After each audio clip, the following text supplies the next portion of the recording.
Ramzan special আজকের রেসিপিতে আপনাদেরকে করে দেখাচ্ছি পটেটো চিজ বল এবং কিভাবে এটা ফ্রোজেন করে রাখতে পারবেন সেটাও কিন্তু করে দেখাবো। হ্যালো এভরিওয়ান, আসসালামু আলাইকুম। সবাইকে ওয়েলকাম করছি পিঙ্কিস কিচেনের নতুন একটি ভিডিও দেখার জন্য।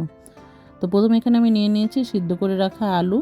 এর মধ্যে দিয়ে দিচ্ছি আমি আদা গুঁড়া এবং রসুন গুঁড়া। আপনাদের কাছে যদি গুঁড়াটা না থাকে আপনারা অল্প পরিমাণের আদা এবং রসুন বাটাটা ব্যবহার করে নিতে পারেন।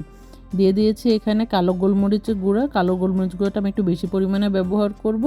দিয়ে দিচ্ছি চিলি ফ্লেক্স, চাইলে এখানে লাল মরিচের গুঁড়োটাও ব্যবহার করতে পারেন। দিয়ে দিচ্ছি এখানে স্বাদ মতো লবণ। এই পর্যায়ে এখন দিয়ে দিব আমি এখানে পাউরুটির পাউডার। আপনারা চাইলে কিন্তু এখানে কর্নফ্লাওয়ারটাও ব্যবহার করে নিতে পারেন। দিয়ে দিচ্ছি এখানে ধনেপাতা কুচি, দিয়ে দিচ্ছি এখানে সয়া সস এবং লেবুর রস। লেবুর রসটা এখানে অবশ্যই ব্যবহার করার চেষ্টা করবেন। তো সবগুলো উপকরণ খুব ভালোভাবে এখন আমি মেখে নিচ্ছি। সবগুলো উপকরণ মাখা হয়ে গিয়েছে। এখন আমি আমার হাতটা ক্লিন করে নিচ্ছি। তো আজকে চিজগুলো আমি আগের থেকেই ছোট ছোট করে কেটে রেখেছি। আমি সবসময় গুড লাইফের এই মোজারেলা চিজটা ব্যবহার করি।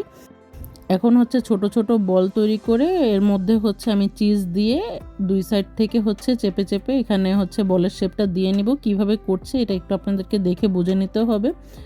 আপনারা চাইলে কিন্তু চিজগুলো লম্বা করে কেটে লম্বা লম্বা শেপেও করে নিতে পারেন, কিন্তু আজকে আমি বল শেপে করছি। তো আমি আপনাদের সুবিধার জন্য এখানে কয়েকটা বল কিন্তু তৈরি করে দেখাচ্ছি।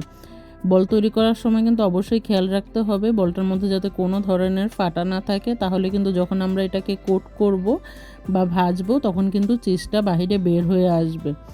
তো খুবই সাবধানে বলগুলো করে নিতে হবে এবং চেষ্টা করতে হবে হাতটা যাতে ক্লিন থাকে। আপনারা চাইলে এই পর্যায়ে হাতের মধ্যে কিছুটা তেলও ব্যবহার করে নিতে পারেন।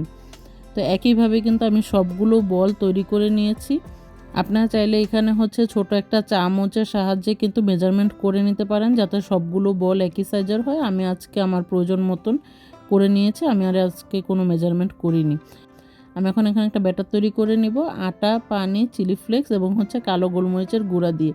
তো ব্যাটারটা কিন্তু খুব বেশি ঘন বা পাতলা হওয়া যাবে না। চামচ থেকে যখন ব্যাটারটা রেখে দিচ্ছি তখনও কিন্তু চামচের মধ্যে ব্যাটারটা লেগে থাকবে।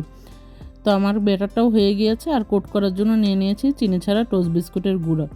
তো প্রথমে একটা চিজ বল ব্যাটারের মধ্যে দিয়ে তারপর এটা দিয়ে দিচ্ছি চিনি ছাড়া টোস্ট বিস্কুটের গুঁড়ার মধ্যে। খুব ভালোভাবে এটা চেপে চেপে কোট করে নিব।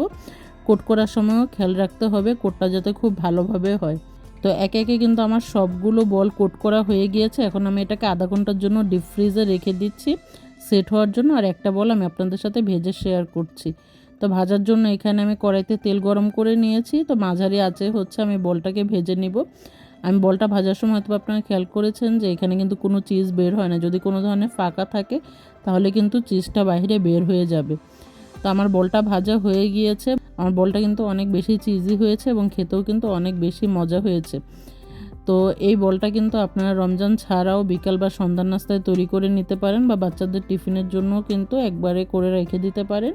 তো এরই মধ্যে আমি যে ফ্রিজে ফ্রোজেন হওয়ার জন্য যেই চিজ বলগুলো রেখেছিলাম ওটাও কিন্তু হয়ে গিয়েছে। তো আমি ওটা বের করে নিয়েছি। এখন একটা এয়ারটাইট বক্সের মধ্যে আমি বলগুলো রেখে দিচ্ছি। তো আমার সবগুলো বলই কিন্তু রাখা হয়ে গিয়েছে। আজকের রেসিপিটি কেমন লাগলো অবশ্যই কিন্তু কমেন্ট করে জানাতে ভুলবেন না। আর রেসিপিটি অবশ্যই বাসায় ট্রাই করবেন। সবাই ভালো থাকবেন, সুস্থ থাকবেন। আল্লাহ হাফেজ।